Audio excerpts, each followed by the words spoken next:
La survie passe par deux choses, réflexe et réflexion. L'un ne va pas sans l'autre.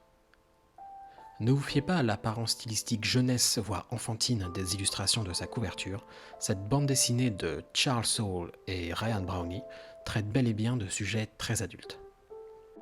Lorsque la Terre atteint le chiffre symbolique de 8 milliards d'êtres humains, une race de génies se manifeste pour nous offrir une récompense. Chaque humain a droit à son propre génie, et chaque génie exauce un seul et unique vœu avant de disparaître.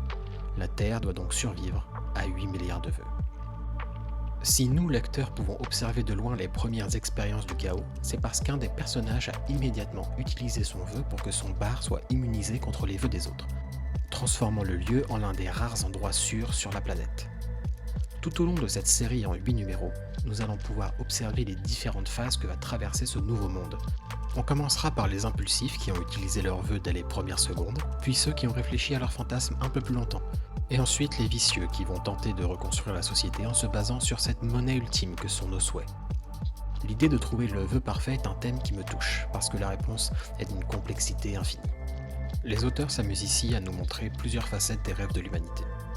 Entre ceux qui peuvent enfin devenir les héros qu'ils pensaient être, ceux qui pensent avant tout à protéger les autres, ceux qui veulent à tout prix en tirer profit, ou encore ceux qui font n'importe quoi, car oui, il y a aussi des enfants immatures dans ces 8 milliards, il y a ici de quoi faire une belle étude comportementale. 8 Billion Genies est une lecture aussi drôle qu'intéressante, facile à digérer et agréable à regarder. Et ne vous fiez pas à son titre anglophone, elle existe bel et bien en français.